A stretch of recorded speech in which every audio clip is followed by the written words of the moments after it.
Haleluya, haleluya. Tuhan memberkati Bapak Ibu Saudara sekalian. Haleluya. Yesus luar biasa. Amin. Puji Tuhan. Buka kitab kita sama-sama. 2 Tawarikh pasal yang ke-7. Hari ini saya mau bicara tentang dosa yang mengunci pintu langit, sehingga langit menjadi tembaga buat kita. Saya percaya kita semua mengharapkan dari langit tercurah berkat kita. Amin. Tetapi kalau kita mau jujur, bahkan seringkali kita melihat langit terkunci sehingga langit menjadi tembaga. 2 Tawarikh pasal 7, itu yang kita mau belajar sama-sama. Mulai ayat yang ke-11 sampai ayatnya yang ke-14. Judul perikopnya apa? Tuhan menampakkan diri kepada Salomo untuk apa? Kedua kalinya. Saya berdoa kepada jemaat sekalian supaya setiap kita boleh mengalami Tuhan menampakkan diri buat kita. Amin. Karena saya percaya my God is a living God. Allah saya adalah Allah yang hidup. Dia bisa bicara, dia bisa datang pada kita, dia bisa pegang tangan kita, dia bisa tuntun langkah-langkah kita, dan dia bisa beri kepastian dalam jalan-jalan kita. 2 Tawarikh pasal 7 ayat yang ke-11. Demikianlah Salomo apa? Menyelesaikan rumah Tuhan. Menyelesaikan rumah Tuhan dan istana raja, dan berhasil melaksanakan dalam rumah Tuhan dan dalam istananya segala sesuatu yang apa? Timbul dalam hatinya. Ayat 12. Kemudian Tuhan menampakkan diri kepada Salomo pada malam hari dan berfirman kepadanya, telah ku dengar doamu dan telah ku pilih tempat ini bagiku sebagai rumah persembahan. Bila mana aku menutup langit. Nah ini dia. Ada saatnya di mana Allah sendiri bilang, I will close the gates of heaven. Aku akan menutup gerbang-gerbang langit. Gates of heaven. Ya kan? Dikatakan, bila mana aku menutup langit. Why? Ya kan? Nah itu akan kita belajar hari ini. Tetapi akibatnya dikatakan apa? Sehingga tidak ada apa? Hujan. Ya kan? Bicara tentang hujan buat mereka yang waktu itu agraris, bicara tentang hujan itu bicara tentang berkat, iya kan? Aku menutup langit, there is no rain, tidak ada hujan, artinya tidak ada kehidupan, tidak ada berkat, tidak ada crops, iya kan? Tidak ada benih yang akan tumbuh, iya kan? Tidak ada binatang-binatang yang akan hidup, karena apa? Tidak ada hujan. Lalu dikatakan apa? Aku menyuruh, udah nggak ada hujan, belalang lagi datang. Pernah nggak ngalamin gitu saudara? Berkat udah nggak turun, apa yang ada digrogotin lagi. Wah ini berat nih, iya kan? Kalau cuma nggak turun berkat masih nggak apa-apa. Udah nggak turun berkat ada belalang lagi. Dan dikatakan apa? Aku menyuruh belalang memakan habis hasil bumi, dan jangan salah, it's not the devil. Ayat ini bilang apa? Aku. Sama-sama bilang sama saya aku. Artinya apa? Yang menyuruh belalang itu is not the devil, it's God himself. Iya kan? Aku menyuruh belalang makan habis hasil bumi. Dan bila mana apa? Aku, itu lagi tuh nggak enak tuh. Melepaskan penyakit sampar. Sudah hujan nggak turun, belalang datang, penyakit sampar lagi menyerang. Mati udah habis. Iya kan? Nah, sebenarnya yang ngasih dalam Tuhan perlu surat catat di sini. It's not the devil. Jadi jangan surat bilang, oh ini setan lagi menyerang. No, it's not the devil. Clearly, jelas sekali di sini dibilang apa? Aku yang melepaskan penyakit sampar di antara umatku. Tapi ayat 14 bilang, dan umatku yang atasnya namaku disebut, merendahkan diri, berdoa dan mencari wajahku, lalu berbalik dari jalan-jalan yang jahat, maka dikatakan apa? Aku akan mendengar dari sorga, akan mengampuni dosa mereka, serta memulihkan apa? Negeri mereka. Nah saudaraku yang kasih dalam Tuhan, kita tahu latar belakang ceritanya. Ini adalah Salomo yang sedang mentabiskan bait Allah. Tetapi dalam ayat bacaan ini kita lihat ada 3 hal yang luar biasa. Yang pertama kita bisa lihat apa rancangan Tuhan. Yang kedua kita bisa melihat bagaimana sikap kita kalau kita membereskan dosa. Dan yang ketiga kita bisa lihat apa yang Tuhan mau kerjakan buat kita. Nah mulai dulu kita akan bahas apa sih rancangan Allah bagi anak-anaknya. Saya catat dalam pendahuluan rancangan Allah bagi anak-anaknya sangat jelas. Apa itu? Tadi ayat yang ke-11 jelas bilang, demikianlah Salomo apa? Sama-sama bilang sama saya, menyelesaikan. Menyelesaikan rumah Tuhan dan apa? Istana raja, dan berhasil apa? Melaksanakan dalam rumah Tuhan, dalam istananya segala sesuatu yang timbul dari dalam apa? Hatinya. Nah, saudaraku yang kasih dalam Tuhan, menarik perhatian saya. Yang pertama di sini, apa rencana Tuhan agar kita dapat menyelesaikan rumah Tuhan dan istana raja. Amin. Kalau saudara tanya sama saya, apa maksudnya pendeta bahwa rancangan Tuhan untuk saya dapat menyelesaikan rumah Tuhan dan istana raja? Bicara tentang rumah Tuhan, kita tahu semuanya ini adalah mengerjakan pekerjaan Tuhan. Amin. Bicara tentang istana raja, itu bicara tentang kehidupannya Salomo. He is a king. Dia itu raja. Nah, Tuhan mau kita menyelesaikan. Allah nggak mau kita setengah-setengah. Ya kan? Ada banyak orang melayani Tuhan setengah-setengah. Ya kan? Ada banyak orang setengah pelayanan, setengah bisnis, bisnisnya setengah-setengah, pelayanannya setengah-setengah, apapun yang dia kerjakan setengah-setengah. God is not a half-half God, ya kan? Nah, itu dia. Supaya saudara gampang ngerti. God is not a half-half God, ya kan? Allah bukan Allah yang setengah-setengah, saudara-saudara. Amin, amin. Yang bikin kita nggak pernah maju-maju dalam hidup kita, kenapa? Karena kita buat apapun setengah-setengah. Ya, tapi kan saya masih sibuk, pendeta, saya kan masih ada bisnis, saya kan masih ada usaha, jadi saya pelayanan setengah-setengah, ya kan? Tahu nggak saudara, kalau kita melayani Tuhan setengah-setengah itu menghina Tuhan. Sampai sini sudah ngerti mau saya? Jangan saudara pikir tidak melayani Tuhan, Tuhan nggak suka, melayani Tuhan, Tuhan suka. Jadi kalau saya melayani Tuhan setengah-setengah, berarti saya melayani setengah yang Tuhan suka. No. Melayani Tuhan setengah-setengah adalah menghina Tuhan. Jadi yang Allah mau kita menyelesaikan rumah Tuhan. Amin. Artinya segala tanggung jawab kita dalam pelayanan harus kita selesaikan. Dan hasilnya kita akan menyelesaikan istana kita. Amin. Artinya tugas kita, tanggung jawab kita, kerjaan kita. Karena Matius 6 ayat 33 bilang, carilah dahulu kerajaan Allah serta kebenarannya, semuanya akan ditambahkan kepada kita. Sampai sini siapa yang setuju sama saya? Amin.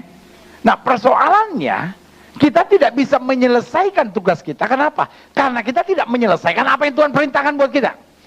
Makanya Salomo, dia bukan bangun rumah tipe 21, no. It's a kingdom. Sebuah kerajaan yang dia bangun. Amin. Ya kan? Dan God be with him. Allah memberkati dia. Kenapa? Karena dia menyelesaikan rumah Tuhan. Sampai sini sudah ngerti mau saya. Yang kedua, apa rancangan Tuhan? Agar kita berhasil melaksanakan segala sesuatu yang timbul di hati kita. Iya kan? Bilang sama sebelah saudara, Bapak kita mau kamu senang. Sama-sama bilang sama saya, Allah saya mau saya senang. Amin. Allah tuh bukan Tuhan yang senang lihat kita susah gitu, ya kan? Ya pokoknya biar apa yang Tuhan mau jadilah. Ya udah Tuhan, yang penting Tuhan senang. Ya, akhirnya kita jadikan lagu itu lagu rohani. Biarlah sedih, asalkan kau bahagia. Ya kan? No. Waktu kita buat apa yang Tuhan suka, Tuhan akan kerjakan jauh lebih daripada apa yang kita pikirkan. Amin. Soalnya cerita tentang janda di Sarfat itu, iya kan? Elia datang, lalu Elia bilang sama dia, apa yang ada pada kamu? Lalu wanita itu, janda itu bilang, saya cuma ada segenggam tepung dan sedikit minyak dalam buli-buli. Dan saudara tahu Elia bilang apa? Elia bilang, you know what? Buat roti bundar terlebih dahulu bagi aku, baru sisanya buat kamu. Itu pendeta yang paling kurang ajar yang pernah ada di muka bumi, saudara. Ya kan? Saya bisa bayangin nggak? Ini dia bukan datang ke istana, dia bukan datang ke rumah janda kaya, ya kan? Janda kembang lagi. Jadi waktu Tuhan bilang sama dia, oke, kamu tidak lagi di tepi sungai Kerit, tapi sekarang kamu jalan ke situ, kamu akan jumpai seorang janda. Nah, saudara gue yang kasih dalam Tuhan, saya bisa bayangin yang di pikiran Elia, nih Tuhan utus aku ke rumah janda ini, pasti janda ini kaya nih. Ya, anting berlian, kalung berlian, cincin berlian sih pasti ada nih ya. Nanti pas lihat, ya susah. Mungkin dalam hati Elia, ya Tuhan kenapa ngirim ke orang susah gini? Kan sama orang susah dilarang saling mendahului, ya. Nah, soalnya gue yang kasih, you know what? Tiba-tiba, waktu Elia bilang, kamu ada apa di rumah? Segenggam tepung sama sedikit minyak dalam buli-buli. Elia dengan tenangnya bilang apa? Olah dahulu bagiku sebuah roti bundar, bawa ke sini, baru kamu buat untuk keluarga kamu. Ini pendeta yang paling kurang ajar yang pernah ada di muka bumi. Saudara bisa bayangin nggak kalau tiba-tiba saudara kedatangan pendeta di rumah saudara, lalu pendeta tanya, ada apa di rumah bu? Ya nasi cuma sedikit sama bakso 2 biji, sama sosis 1. Ya saya cuma bisa buat nasi goreng, habis itu saya akan mati. Gini ya bu ya, ibu tolong bikinin nasi goreng dulu buat saya, bawa ke sini, habis itu baru ibu buat ibu. Pendeta ya? Kok kelakuannya kayak preman gitu? Itu jengkelin banget saudara. Iya. Iya. Saya mau bilang, wah ini nabi kok kelakuannya begitu amat sih? Tapi saudara gue yang kasih dalam Tuhan, wanita ini belajar itu taat. Sama-sama bilang sama saya taat. Dan saudara gue yang kasih dalam Tuhan, apa yang terjadi?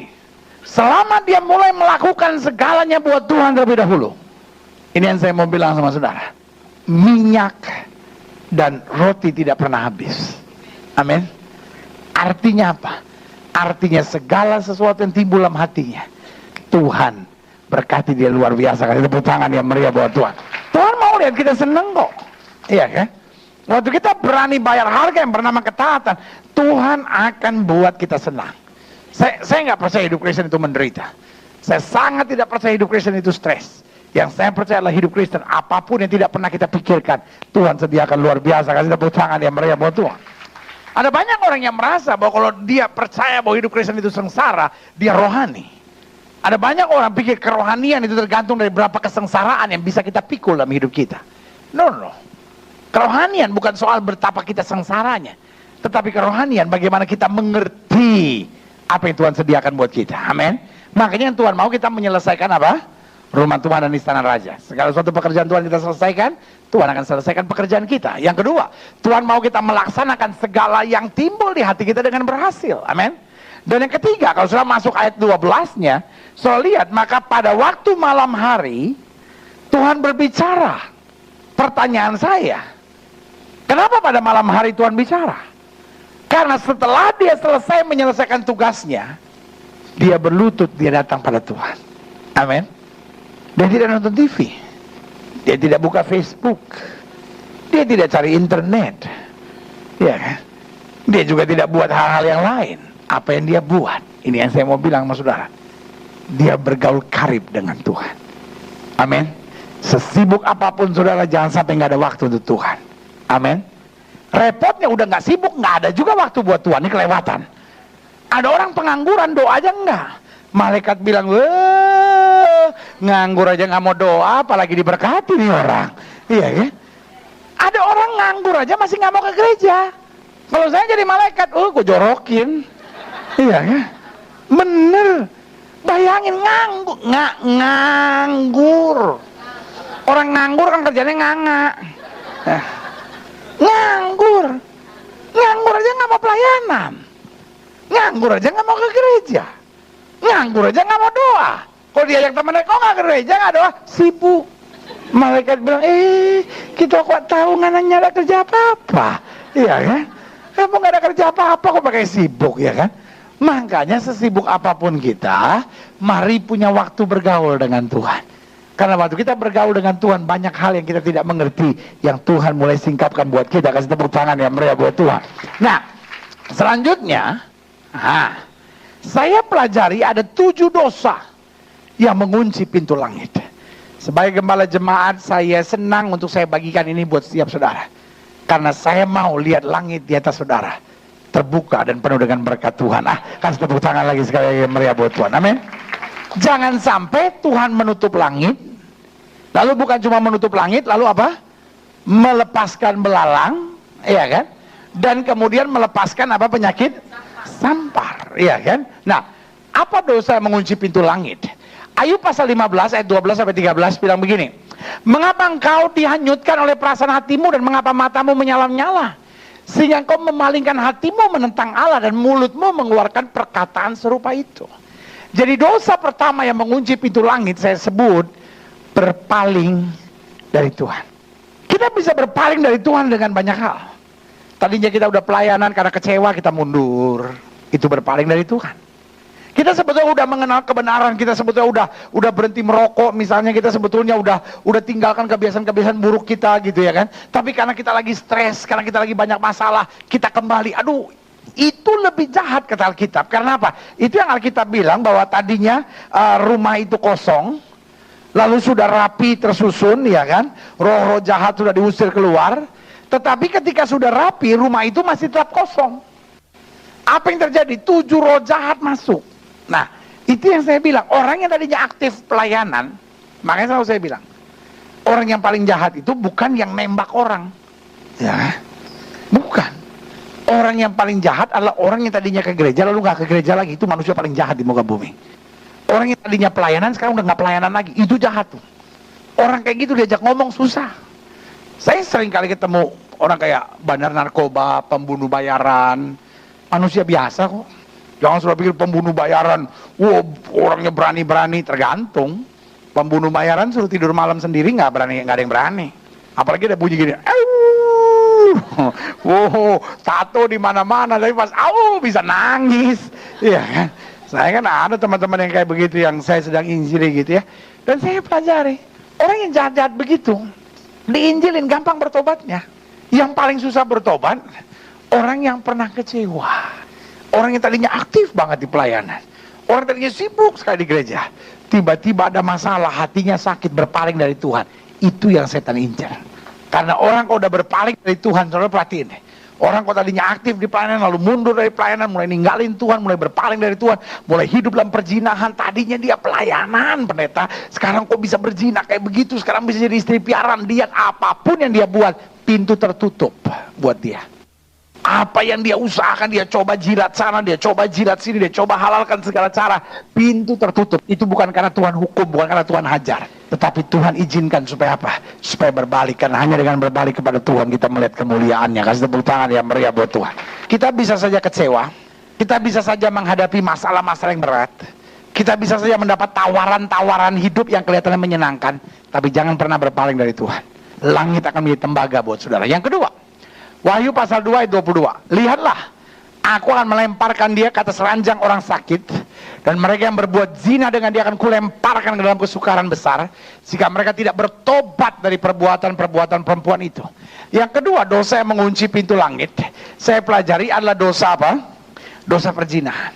Buat setiap saudara yang sudah mengerti kebenaran, buat setiap saudara apalagi yang sudah terlibat di dalam pekerjaan Tuhan, jangan coba-coba hidup dalam perzinahan. Waktu sudah mulai hidup dalam perzinahan, apa yang sudah lihat? Ya, KPK aja berzina bisa jadi masalah. Ya kan? Itu belum bertobat. Ya kan? Apalagi orang percaya yang sudah bertobat. Makanya sebagai hamba Allah, saya mau ingatkan, sampai Tuhan bilang apa? Aku melemparkan dia ke ranjang orang sakit, saudara. Ngerti sampai di sini, saudara? Iya kan? Makanya sebagai hamba Allah, sebagai gembala jemaat, saya cinta saudara, saya mengasihi saudara, dari dasar hati saya dalam ini yang saya mau bilang, mari hidup bersih sama Tuhan. Amin. Dunia di mana kita hidup adalah dunia perzinahan, iya kan? Lihat aja video klip, nggak ada yang normal. Video klip nggak ada yang normal. Orang nyanyi di kolam renang, pakai baju berenang, apa hubungannya? Bener nggak? Nyanyi sama berenang itu nggak ada hubungannya. Nggak ada orang bisa nyanyi sambil berenang, nggak ada orang berenang bisa sambil nyanyi. Betul nggak? Coba lihat video klip. Masa ada video klip di kolam renang? Mana bisa? Itu nggak masuk akal. Orang lagi berenang ya, kembung, air keluar. Iya ya. Coba lihat iklan-iklan, iya kan? Coba lihat pergaulan sekarang, coba lihat mode-mode sekarang, iya kan? Baju-baju orang, makin hari roh perzinahan itu makin kuat, iya kan? Karena dan buat kita tuh bukan sesuatu yang baru. Alkitab sudah bilang bahwa di akhir zaman roh-roh katak, roh-roh kodok, roh-roh perzinahan akan dilepaskan oleh iblis. Untuk apa? Untuk menggoda, iya kan? Makanya Alkitab bilang ekor naga itu akan menghancurkan sepertiga dari bintang-bintang yang ada, ya kan? Sementara dalam 1 Petrus dikatakan bintang-bintang dunia ini adalah orang percaya yang sudah mengalami kemuliaan Tuhan. Amin. Iya kan? Sepertiganya akan binasa. Saya tadinya pikir ekor naga itu apa? Waktu saya pelajari lagi, naga adalah satu-satunya binatang yang di ekornya ada alat kelaminnya. Alat kelamin dari naga itu adanya di ekornya. Berarti di akhir zaman sepertiga akan hancur karena apa? Perzinahan. Makanya anak-anak muda yang belum menikah hidup suci. Amin.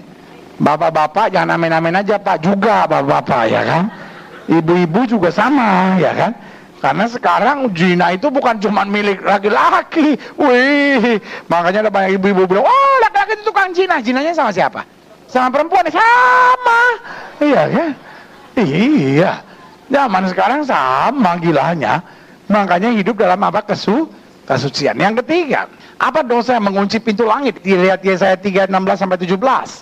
Tuhan berfirman, oleh karena wanita Sion telah menjadi sombong dan telah berjalan dengan jenjang leher dan dengan main mata, berjalan dengan dibuat-buat langkahnya dan gemercing dengannya giring-giring kakinya, maka Tuhan akan membuat batu kepala wanita Sion penuh kudis dan Tuhan akan mencukur rambut sebelah dahi mereka. Ya kan? Berarti yang ketiga dosa yang mengunci pintu langit, saya catat di sini, adalah kesombongan. Orang sombong itu dilawan oleh Tuhan. Makanya Alkitab bilang apa? Bahwa kepala mereka menjadi berkudis, saudara-saudara, ya kan? Itu kalau kepala udah kudisan, waduh, hancur, ya kan?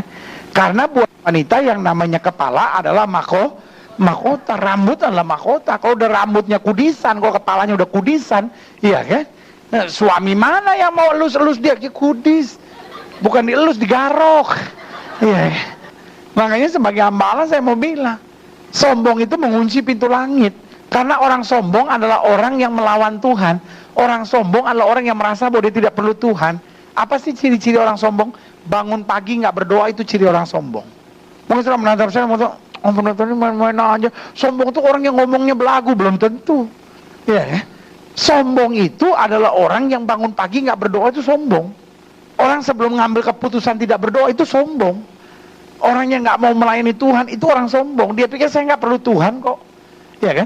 Orang yang dalam doanya memaki-maki Tuhan, Tuhan harus begini, Tuhan kenapa nggak begini, Tuhan kenapa begini, saya kan sudah buat ini. Ya ilah, ada orang yang dengan bangganya bilang, Tuhan saya udah berkorban buat Tuhan, saya udah buat ini buat Tuhan.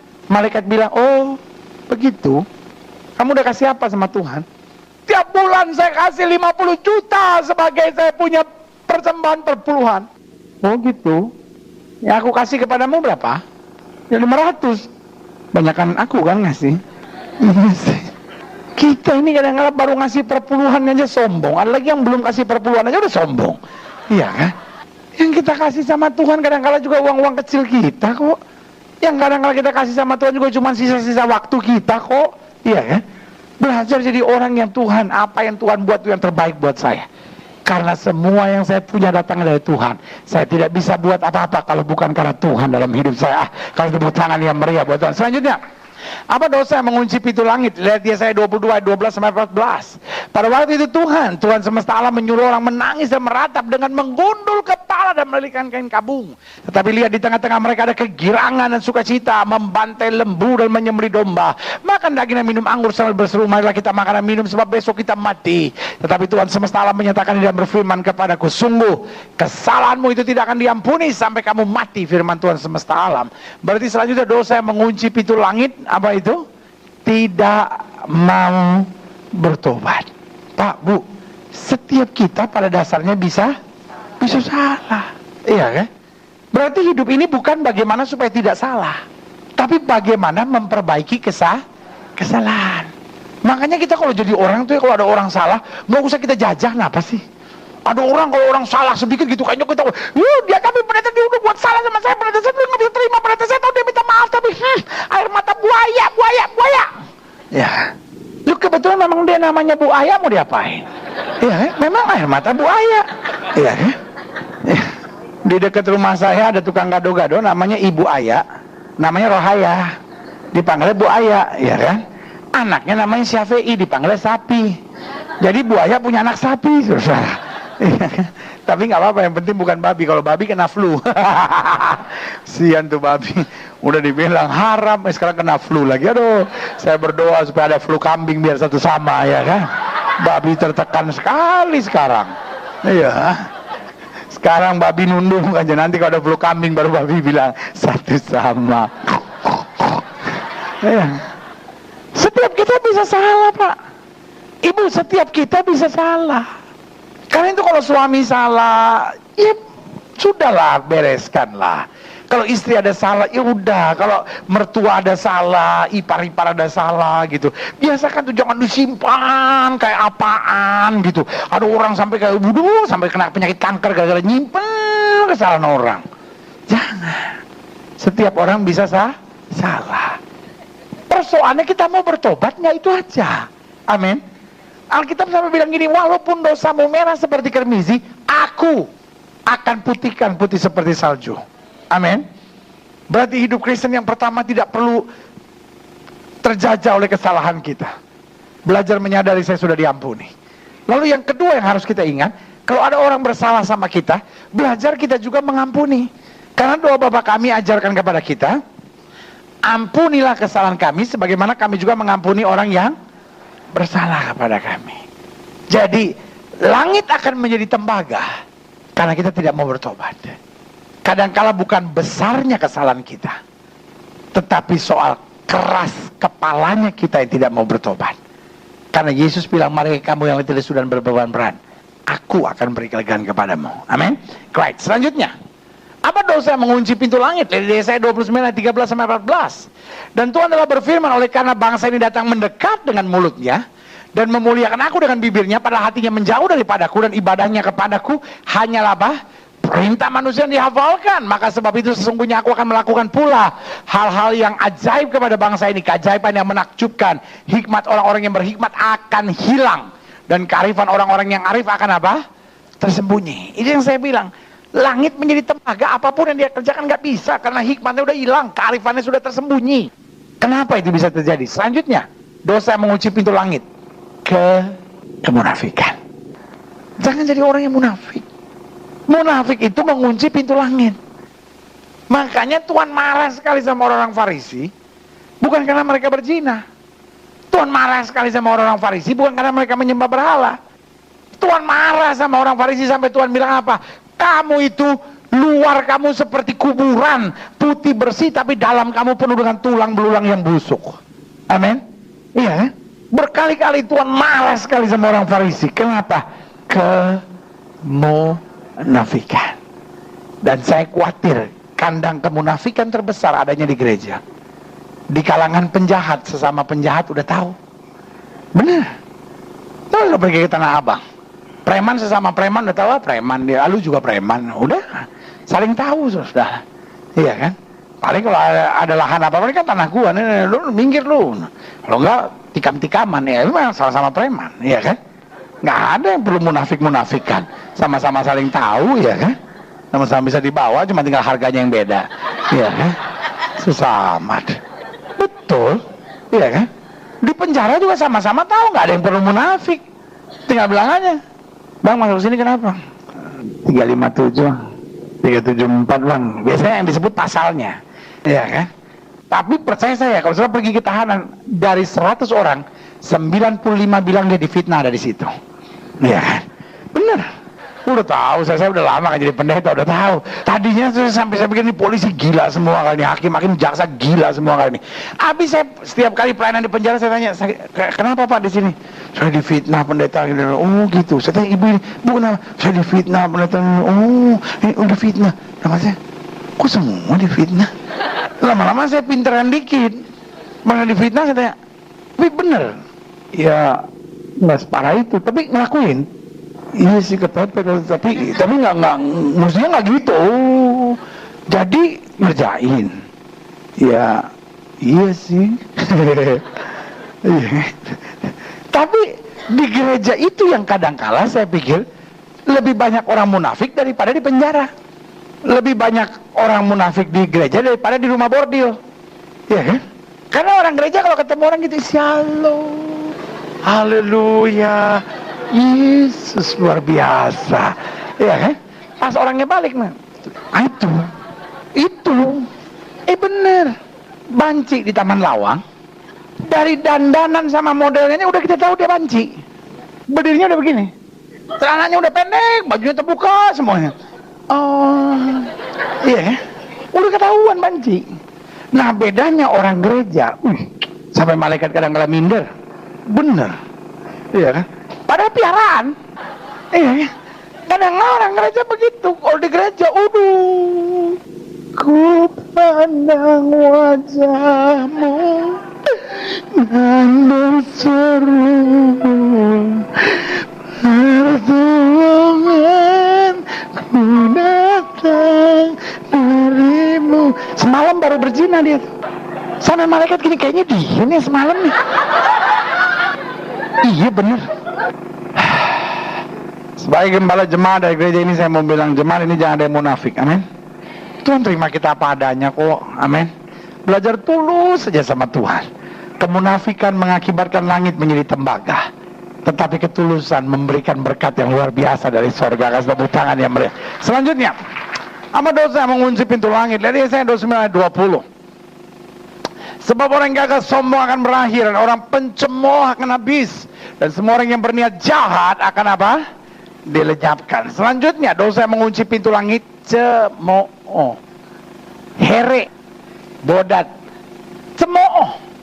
Ini dosa yang mengunci pintu langit, khususnya mencemooh orang benar dalam kesusahannya. Berkali-kali Tuhan marah kepada Asyur, berkali-kali Tuhan marah kepada Filistin, berkali-kali Tuhan marah kepada musuh bangsa-bangsa Israel. Kenapa? Karena mereka mencemooh orang benar dalam kesusahannya. Amin.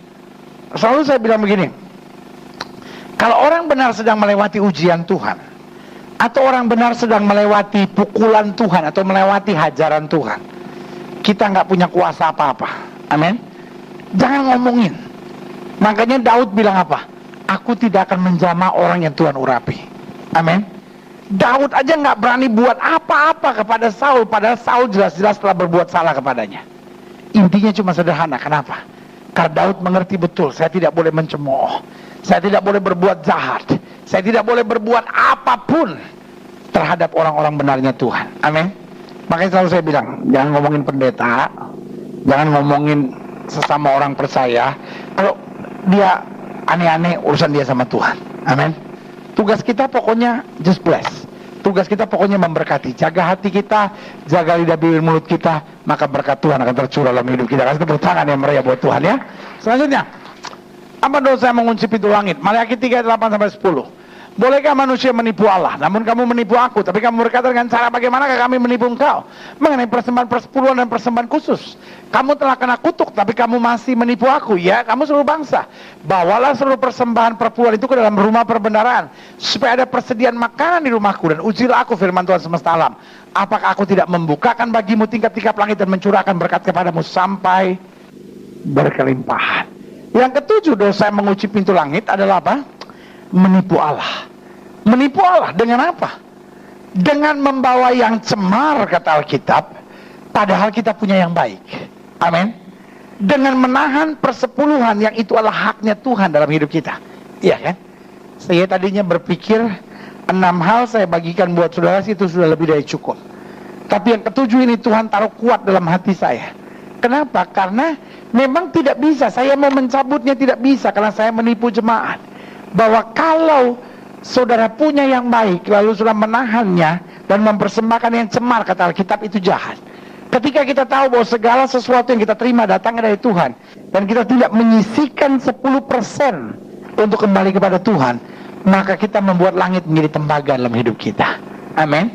Karena Alkitab katakan begitu, kamu sudah kena tulah dan kamu masih apa? Menipu aku.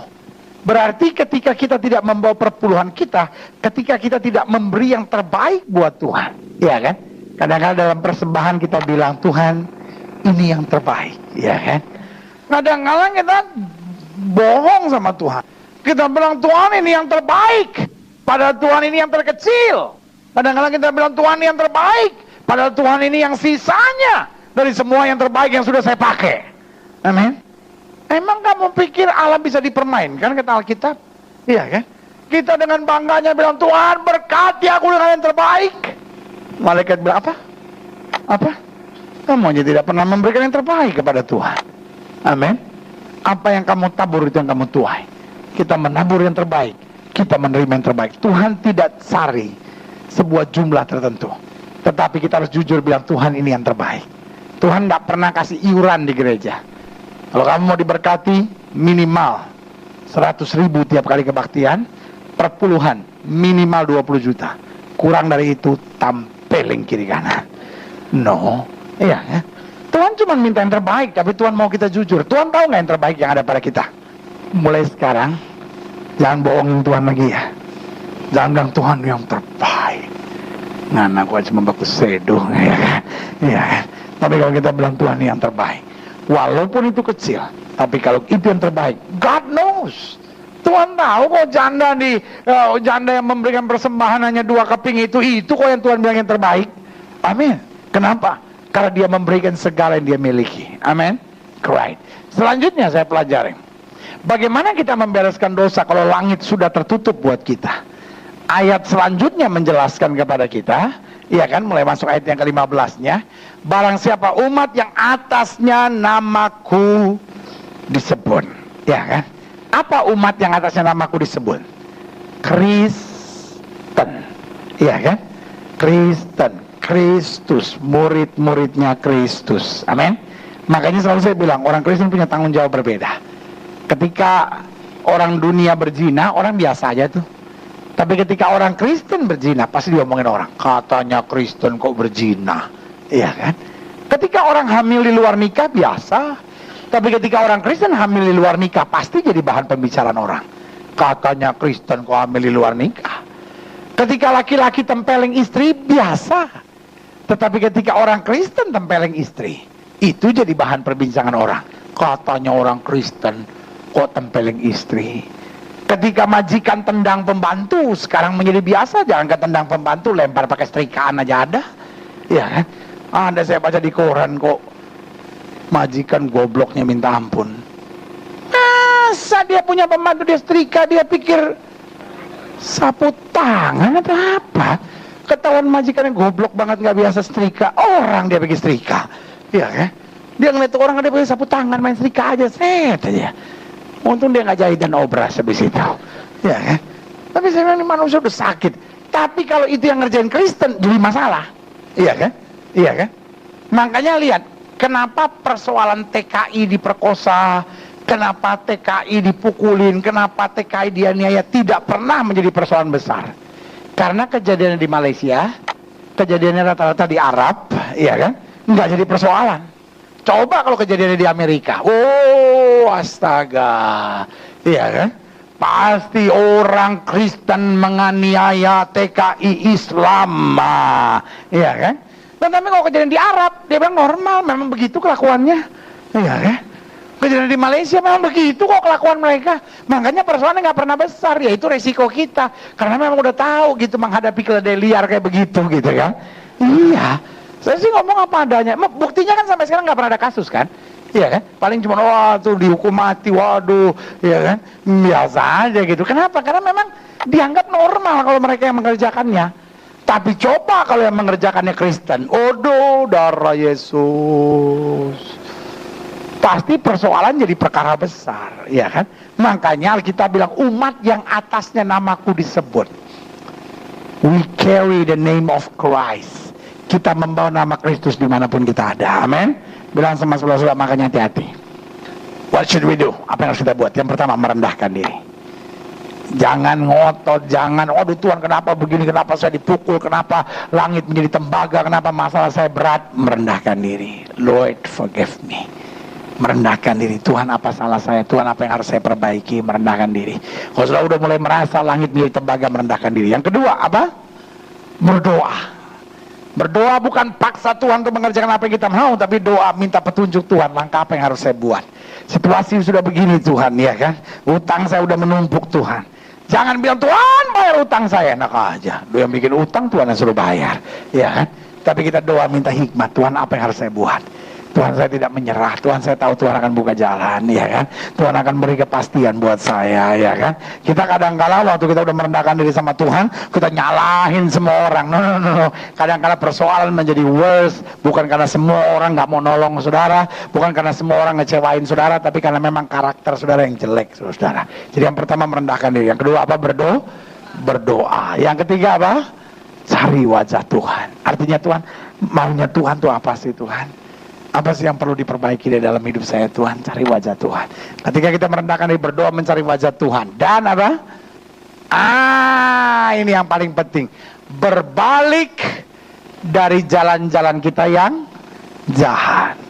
That is repentance. Apa itu bertobat? Turn around. Bertobat bukan berarti berhenti berbuat dosa. Ada banyak orang berpikir gini, misalnya ini titik nol ya, ini titik nol, ya kan? Lalu saya berbuat dosa berarti ke arah kiri, saya berbuat yang benar ke arah kanan, saya berjalan ke dalam dosa. Nah, ada banyak orang pikir bertobat berarti berhenti berbuat dosa. Saya masih ada di wilayah apa? Dosa. Tetapi apa itu repentance? Apa itu bertobat? Saya di garis nol, saya berbuat dosa, lalu saya berhenti berbuat dosa. Udah bertobat belum? Belum, baru cuti. Ya kan? Ada banyak orang merokok lalu berhenti, belum bertobat, baru cuti. Ada banyak orang tadinya fitnah orang, sekarang berhenti. Kenapa? Karena dia pernah ditempeleng orang. Ya kan? Aduh, gue sih sekarang gak pernah mau ngomongin orang, kenapa gue pernah ditempel? Ya kan? Ya kan? Ada orang merokok berhenti, kenapa? Memang kata dokter, 2 batang lagi kamu hisap mati kamu. Ya kan? Jadi dia berhenti. Ada banyak orang gitu. Waduh, saya nggak berani berzina lagi, gila. Gua pulang, bini gua bawa itu, bawa golok, bilang sekali lagi gua tahu lu berzina, gua belah pala lu. Waduh, sampai saya mikir, gila, rugi juga kawin sama anak tukang kelapa muda nih, katanya gitu ya kan. Nah, turn around itu artinya, waktu saya bertobat, ya kan, saya mesti turn around. Saya berbalik sekarang, saya tinggalkan jalan dosa saya lewatin garis nol, dan saya mulai hidup dalam apa?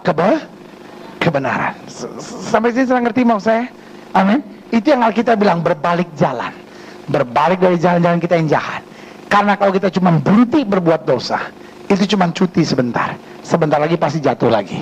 Tapi waktu kita berbalik jalan, kekuatan baru Tuhan sediakan. Kasih tepuk tangan yang meriah buat Tuhan. Makanya selanjutnya sebagai penutup saya tekankan di sini. Jika kita telah mengambil langkah pertobatan kita, maka janji Tuhan jelas di ayat yang ke-14 tadi, dikatakan apa? Tuhan akan apa? Mendengar. Lalu kemudian bukan hanya mendengar, Tuhan akan apa? Mengampuni. Mau salah kita separah apapun Tuhan mengampuni. Dan yang indah yang ketiga, yang terakhir, Tuhan akan apa? Memulihkan. Apa artinya memulihkan? Mengembalikan kembali kepada rencana semula. Amin. Every sins bring damage. Setiap dosa membawa kehancuran, tetapi setiap pertobatan membawa kita kembali pada rencana semula. Segala yang baik Bapa sediakan. Berikan tepuk tangan yang meriah buat Tuhan. Kita bangkit berdiri.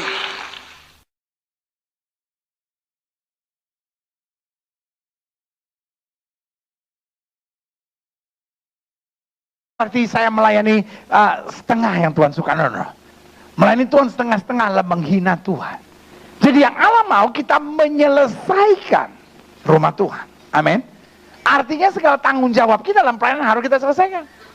Dan hasilnya kita akan menyelesaikan istana kita. Amin. Artinya tugas kita, tanggung jawab kita, kerjaan kita. Karena Matius 6 ayat 33 bilang, carilah dahulu kerajaan Allah serta kebenarannya, semuanya akan ditambahkan kepada kita. Sampai sini siapa yang setuju sama saya? Amin. Nah, persoalannya kita tidak bisa menyelesaikan tugas kita. Kenapa? Karena kita tidak menyelesaikan apa yang Tuhan perintahkan buat kita. Makanya Salomo, dia bukan bangun rumah tipe 21. No. It's a kingdom. Sebuah kerajaan yang dia bangun. Amin. Iya kan? Dan God be with him. Allah memberkati dia. Kenapa? Karena dia menyelesaikan rumah Tuhan. Sampai sini sudah ngerti mau saya. Yang kedua, apa rancangan Tuhan? Agar kita berhasil melaksanakan segala sesuatu yang timbul di hati kita. Iya kan?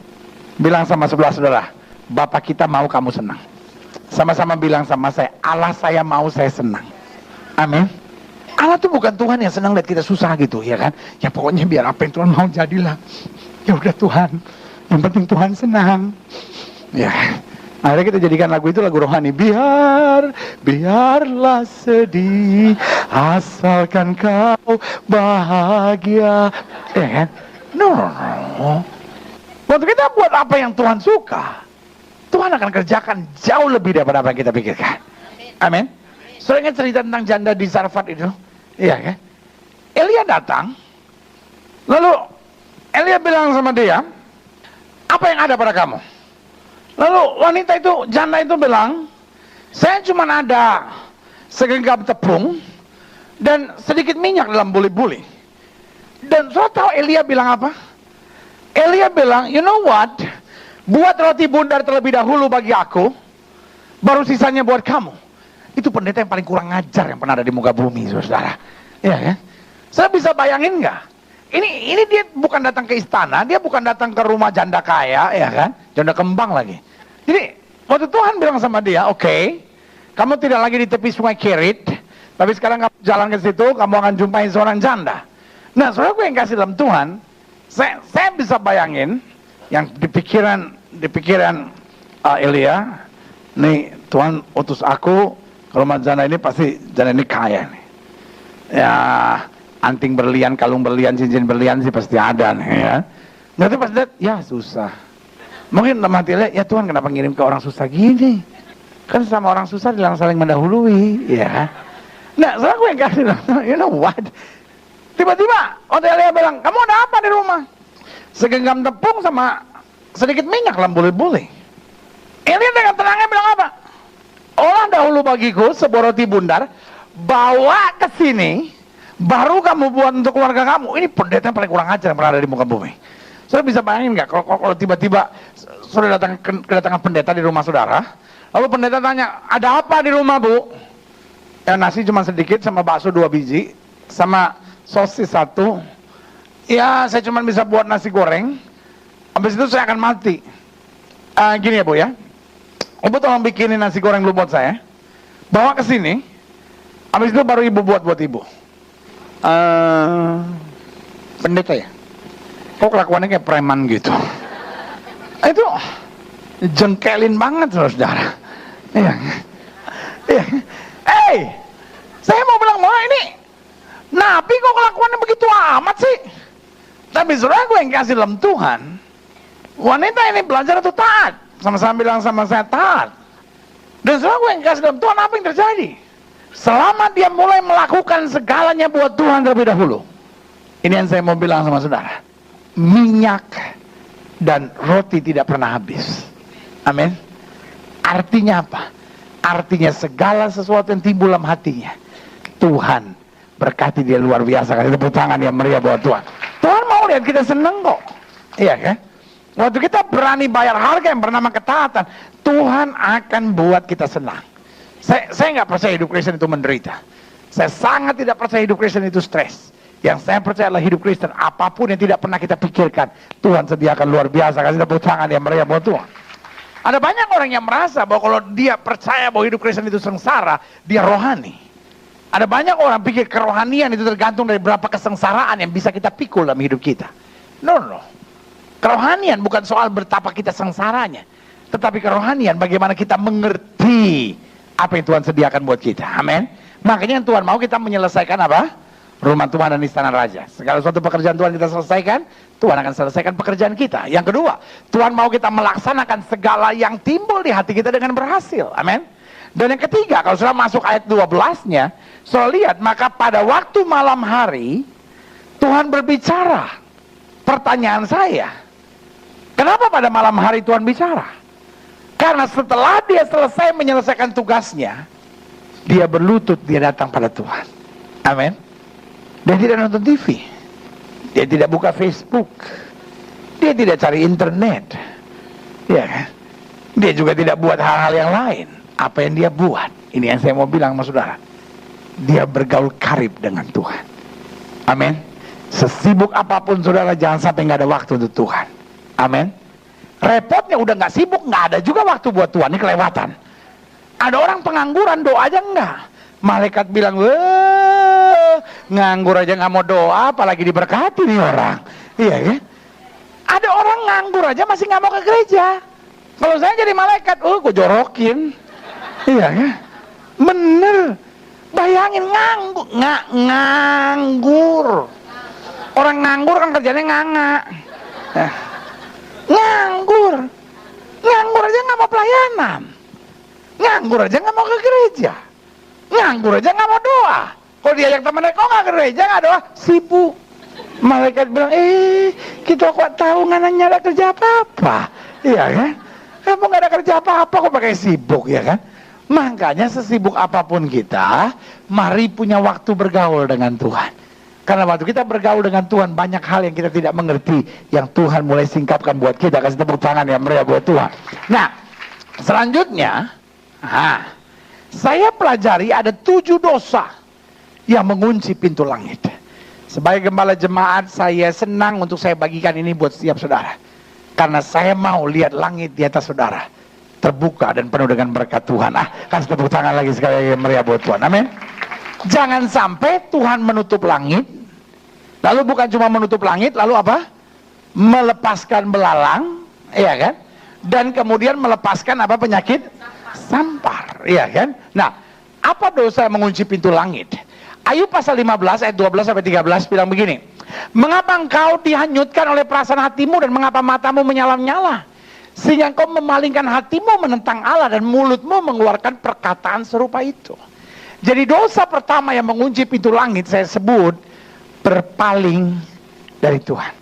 Kita bisa berpaling dari Tuhan dengan banyak hal. Tadinya kita udah pelayanan karena kecewa kita mundur. Itu berpaling dari Tuhan.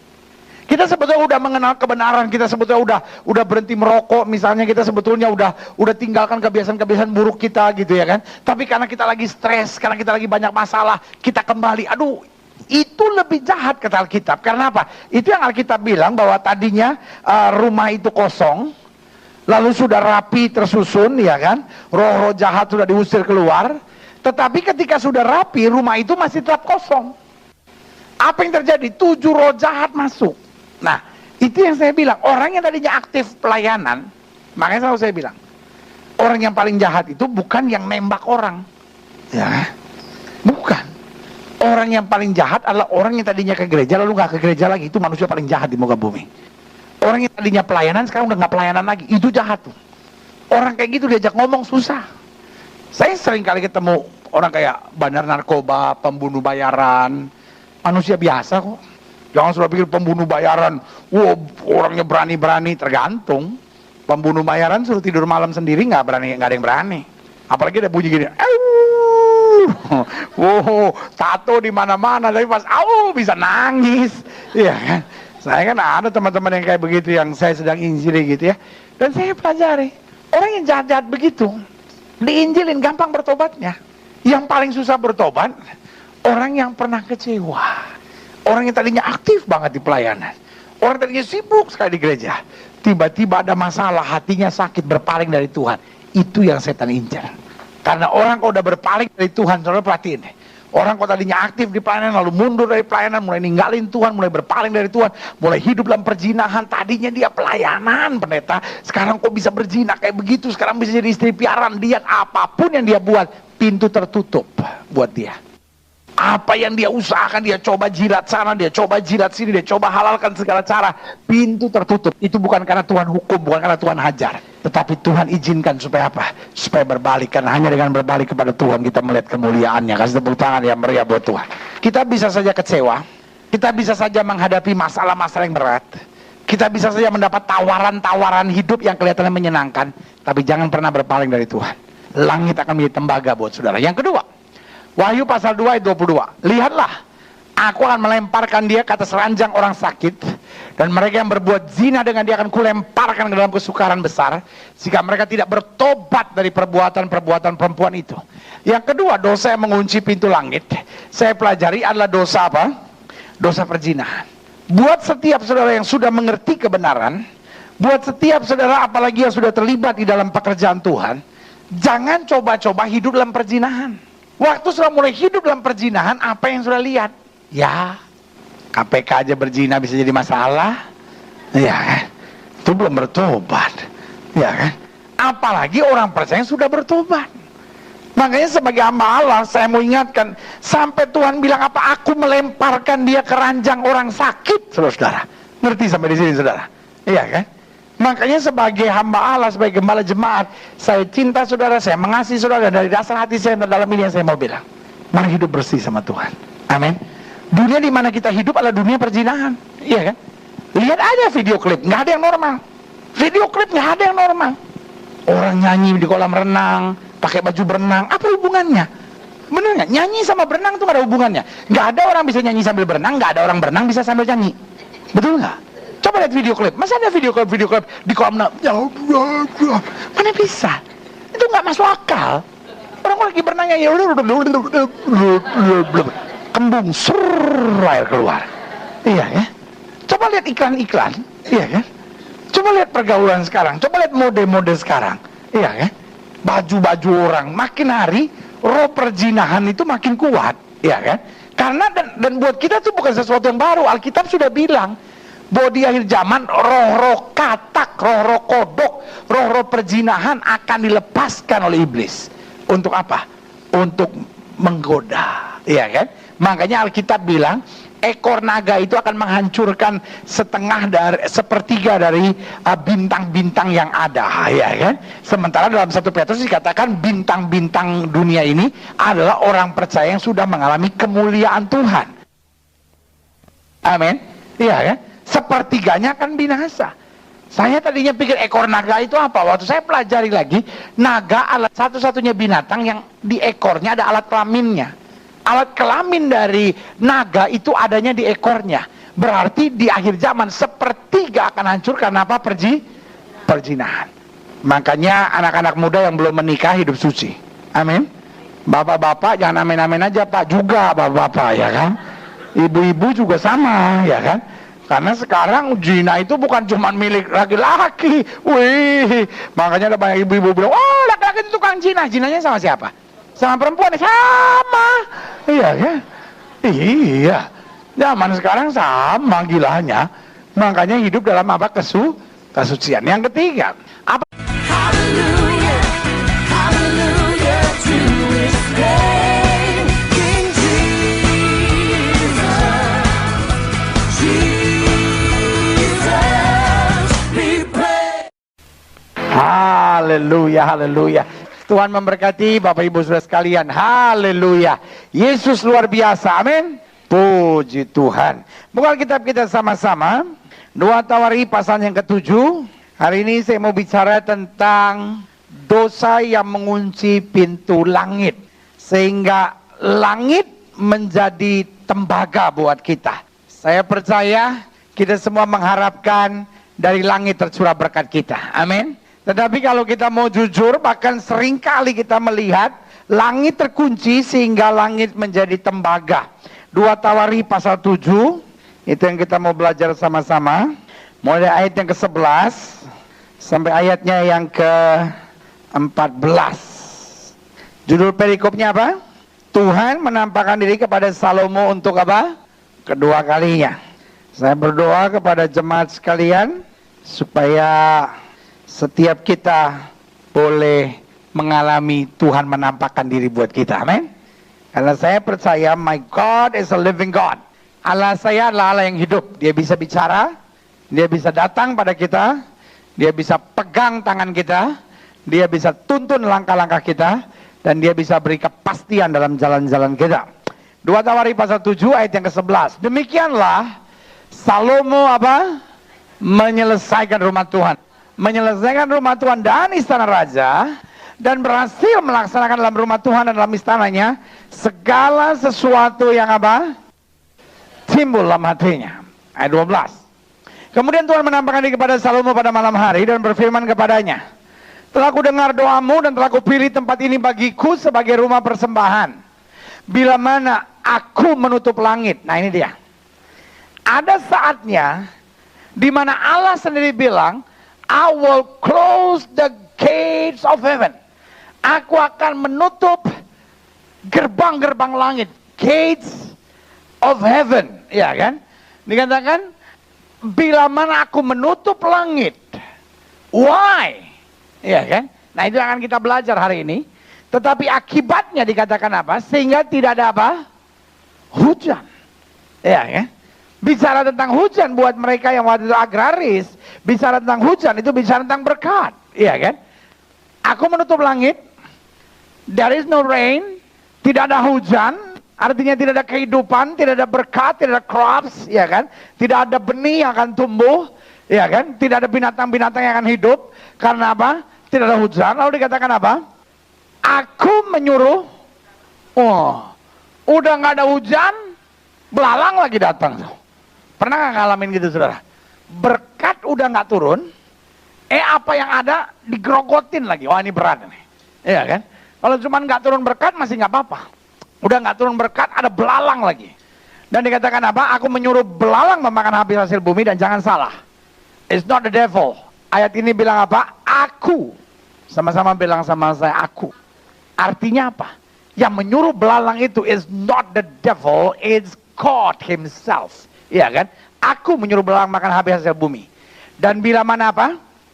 Aku, itu lagi tuh nggak enak tuh. Melepaskan penyakit sampar. Sudah hujan nggak turun, belalang datang, penyakit sampar lagi menyerang. Mati udah habis. Iya kan? Nah, sebenarnya yang ngasih dalam Tuhan, perlu surat catat di sini, it's not the devil. Jadi jangan sudah bilang, oh ini setan lagi menyerang. No, it's not the devil. Clearly, jelas sekali di sini dibilang apa? Aku yang melepaskan penyakit sampar di antara umatku. Tapi ayat 14 bilang, dan umatku yang atasnya namaku disebut, merendahkan diri, berdoa dan mencari wajahku, lalu berbalik dari jalan-jalan yang jahat, maka dikatakan apa? Aku akan mendengar dari sorga, akan mengampuni dosa mereka, serta memulihkan apa? Negeri mereka. Nah, saudaraku yang kasih dalam Tuhan, kita tahu latar belakang ceritanya. Ini adalah Salomo yang sedang mentabiskan bait Allah. Tetapi dalam ayat bacaan ini kita lihat ada 3 hal yang luar biasa. Yang pertama, kita bisa lihat apa rancangan Tuhan. Yang kedua, kita bisa melihat bagaimana sikap kita kalau kita membereskan dosa.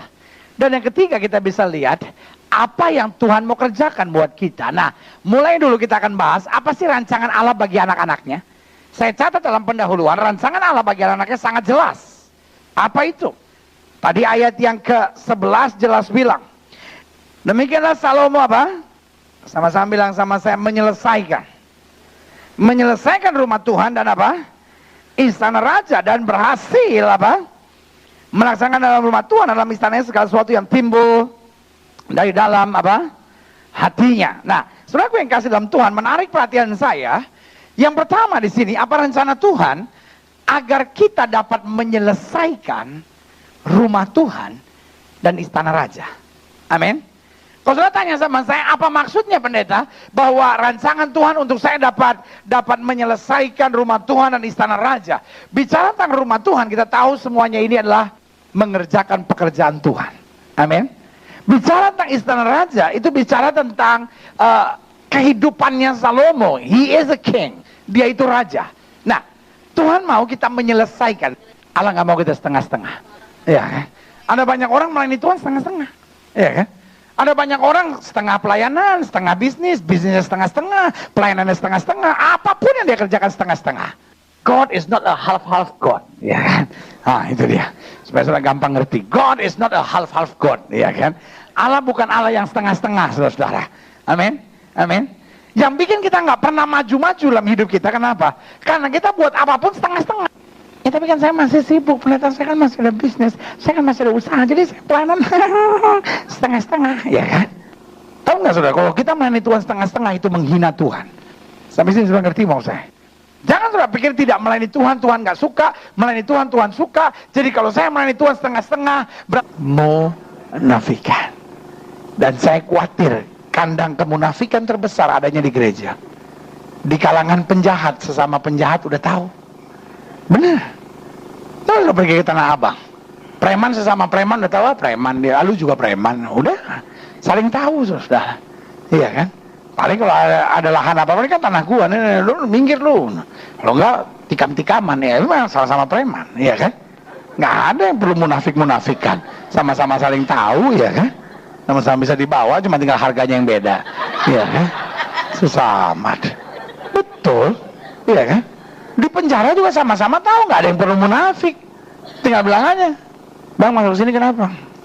357, 374 bang. Biasanya yang disebut pasalnya, iya kan? Tapi percaya saya, kalau saudara pergi ke tahanan, dari 100 orang, 95 bilang dia difitnah ada di situ. Iya kan?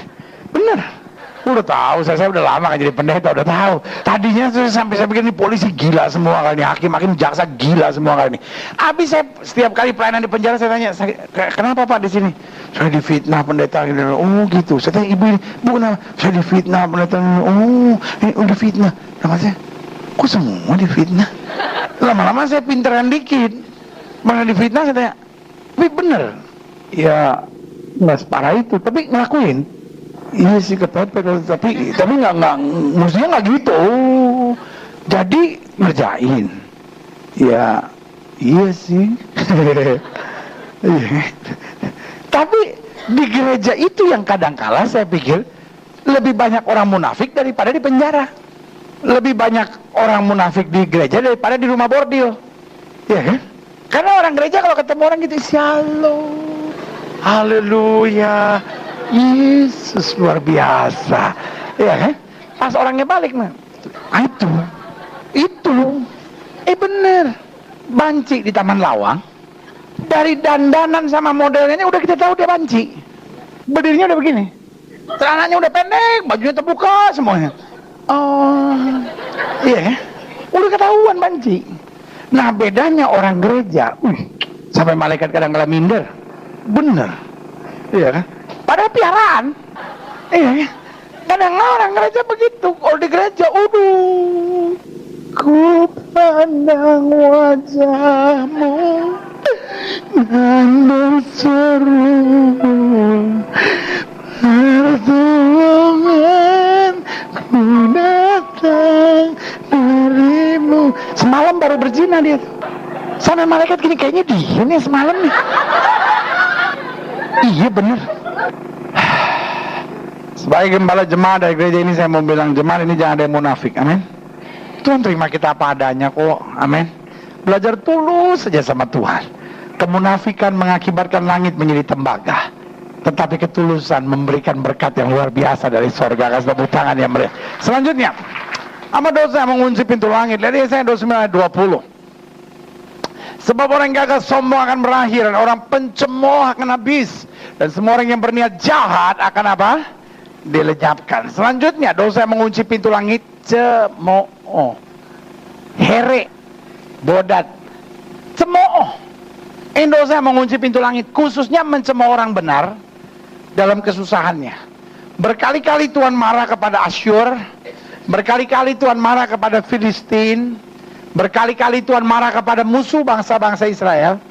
Kenapa? Karena mereka mencemooh orang benar dalam kesusahannya. Amin. Selalu saya bilang begini, kalau orang benar sedang melewati ujian Tuhan, atau orang benar sedang melewati pukulan Tuhan, atau melewati hajaran Tuhan, kita nggak punya kuasa apa-apa. Amin. Jangan ngomongin. Makanya Daud bilang apa? Aku tidak akan menjamah orang yang Tuhan urapi. Amin. Daud aja nggak berani buat apa-apa kepada Saul, padahal Saul jelas-jelas telah berbuat salah kepadanya. Intinya cuma sederhana. Kenapa? Karena Daud mengerti betul, saya tidak boleh mencemooh, saya tidak boleh berbuat jahat, saya tidak boleh berbuat apapun terhadap orang-orang benarnya Tuhan. Amin. Makanya selalu saya bilang, jangan ngomongin pendeta, jangan ngomongin sesama orang percaya. Kalau dia aneh-aneh, urusan dia sama Tuhan. Amin. Tugas kita pokoknya just bless. Tugas kita pokoknya memberkati. Jaga hati kita, jaga lidah bibir mulut kita, maka berkat Tuhan akan tercurah dalam hidup kita. Kasih tepuk tangan yang meriah buat Tuhan ya. Selanjutnya, apa dosa yang mengunci pintu langit? Maliaki 3 ayat 8 sampai 10. Bolehkah manusia menipu Allah? Namun kamu menipu aku. Tapi kamu berkata dengan cara bagaimanakah kami menipu engkau? Mengenai persembahan persepuluhan dan persembahan khusus. Kamu telah kena kutuk, tapi kamu masih menipu aku. Ya, kamu seluruh bangsa.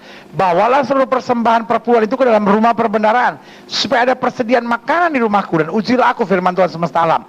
Apakah aku tidak membukakan bagimu tingkap-tingkap langit dan mencurahkan berkat kepadamu sampai berkelimpahan? Yang ketujuh, dosa yang mengunci pintu langit adalah apa? Menipu Allah. Menipu Allah dengan apa? Dengan membawa yang cemar, kata Alkitab, padahal kita punya yang baik. Amin. Dengan menahan persepuluhan yang itu adalah haknya Tuhan dalam hidup kita. Iya kan? Saya tadinya berpikir 6 hal saya bagikan buat saudara, itu sudah lebih dari cukup. Tapi yang ketujuh ini Tuhan taruh kuat dalam hati saya. Kenapa? Karena Memang tidak bisa, saya mau mencabutnya tidak bisa karena saya menipu jemaat. Bahwa kalau saudara punya yang baik lalu sudah menahannya dan mempersembahkan yang cemar, kata Alkitab, itu jahat. Ketika kita tahu bahwa segala sesuatu yang kita terima datangnya dari Tuhan, dan kita tidak menyisihkan 10% untuk kembali kepada Tuhan, maka kita membuat langit menjadi tembaga dalam hidup kita. Amin. Karena Alkitab katakan begitu, kamu sudah kena tulah dan kamu masih menipu aku. Berarti ketika kita tidak membawa perpuluhan kita, ketika kita tidak memberi yang terbaik buat Tuhan, ya kan? Kadang-kadang dalam persembahan kita bilang, Tuhan, ini yang terbaik, ya kan? Kadang-kadang kita bohong sama Tuhan. Kita bilang, Tuhan ini yang terbaik, padahal Tuhan ini yang terkecil. Kadang-kadang kita bilang, Tuhan ini yang terbaik, padahal Tuhan ini yang sisanya. Dosa yang mengunci pintu langit. Dilihat Yesaya 3:16-17. Tuhan berfirman, oleh karena wanita Sion telah menjadi sombong dan telah berjalan dengan jenjang leher dan dengan main mata, berjalan dengan dibuat-buat langkahnya dan gemercing dengannya giring-giring kakinya, maka Tuhan akan membuat batu kepala wanita Sion penuh kudis, dan Tuhan akan mencukur rambut sebelah dahi mereka. Ya kan? Berarti yang ketiga, dosa yang mengunci pintu langit, saya catat di sini, adalah kesombongan. Orang sombong itu dilawan oleh Tuhan. Makanya Alkitab bilang apa? Bahwa kepala mereka menjadi berkudis, saudara-saudara, ya kan? Itu kalau kepala udah kudisan, waduh, hancur, ya kan? Karena buat wanita yang namanya kepala adalah mahkota, rambut adalah mahkota. Kalau udah rambutnya kudisan, kalau kepalanya udah kudisan, ya kan? Nah, suami mana yang mau elus-elus dia kudis? Bukan dielus, digarok. Iya. Makanya sebagai hamba Allah saya mau bilang, sombong itu mengunci pintu langit. Karena orang sombong adalah orang yang melawan Tuhan. Orang sombong adalah orang yang merasa bahwa dia tidak perlu Tuhan. Apa sih ciri-ciri orang sombong? Bangun pagi nggak berdoa, itu ciri orang sombong. Mungkin setelah menatap saya, penonton ini main-main aja. Sombong itu orang yang ngomongnya belagu, belum tentu. Ya. Sombong itu adalah orang yang bangun pagi nggak berdoa, itu sombong. Orang sebelum ngambil keputusan tidak berdoa, itu sombong. Orang yang nggak mau melayani Tuhan, itu orang sombong. Dia pikir saya nggak perlu Tuhan kok, ya kan? Orang yang dalam doanya memaki-maki Tuhan, Tuhan harus begini, Tuhan kenapa nggak begini, Tuhan kenapa begini, saya kan sudah buat ini. Ya ilah, ada orang yang dengan bangganya bilang, Tuhan saya udah berkorban buat Tuhan, saya udah buat ini buat Tuhan. Malaikat bilang, oh begitu, kamu udah kasih apa sama Tuhan? Tiap bulan saya kasih 50 juta sebagai saya punya persembahan perpuluhan. Oh gitu. Ya aku kasih kepadamu berapa? Ya 500. Banyakan aku kan ngasih. Kita ini kadang-kadang baru ngasih perpuluhan aja sombong. Ada lagi yang belum kasih perpuluhan aja udah sombong. Iya kan? Yang kita kasih sama Tuhan kadang-kadang juga uang-uang kecil kita kok. Yang kadang-kadang kita kasih sama Tuhan juga cuma sisa-sisa waktu kita kok. Iya kan? Belajar jadi orang yang Tuhan, apa yang Tuhan buat itu yang terbaik buat saya.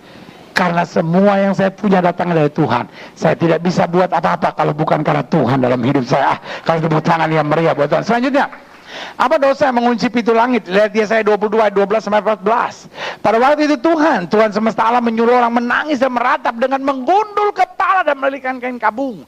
Tetapi lihat di tengah-tengah mereka ada kegirangan dan sukacita, membantai lembu dan menyembelih domba, makan daging dan minum anggur sambil berseru, marilah kita makan dan minum sebab besok kita mati. Tetapi Tuhan semesta alam menyatakan dan berfirman kepadaku, sungguh kesalahanmu itu tidak akan diampuni sampai kamu mati, firman Tuhan semesta alam. Berarti selanjutnya dosa yang mengunci pintu langit, apa itu? Tidak mau bertobat. Pak, Bu, setiap kita pada dasarnya bisa salah. Iya kan? Berarti hidup ini bukan bagaimana supaya tidak salah, tapi bagaimana memperbaiki kesalahan. Makanya kita kalau jadi orang tuh ya, kalau ada orang salah, nggak usah kita jajah, apa sih? Ada orang kalau orang salah sedikit gitu kayaknya kita, dia tapi pendeta dia udah buat salah sama saya, pendeta saya nggak bisa terima, pendeta saya tahu dia minta maaf tapi air mata buaya. Ya, lu kebetulan memang dia namanya buaya, mau diapain? Ya, memang air mata buaya. Ya, ya. Di dekat rumah saya ada tukang gado-gado namanya Ibu Aya, namanya Rohaya, dipanggilnya Bu Aya, ya kan? Anaknya namanya Syafi'i, dipanggilnya Sapi. Jadi buaya punya anak sapi, saudara. Iya kan? Tapi nggak apa-apa, yang penting bukan babi. Kalau babi kena flu. Sian tuh babi. Udah dibilang haram, sekarang kena flu lagi. Aduh, saya berdoa supaya ada flu kambing biar satu sama ya kan. Babi tertekan sekali sekarang. Iya. Sekarang babi nunduk aja, nanti kalau ada flu kambing baru babi bilang satu sama. Iya. Setiap kita bisa salah, Pak. Ibu, setiap kita bisa salah. Karena itu kalau suami salah, ya sudahlah, bereskanlah. Kalau istri ada salah, ya udah. Kalau mertua ada salah, ipar-ipar ada salah gitu.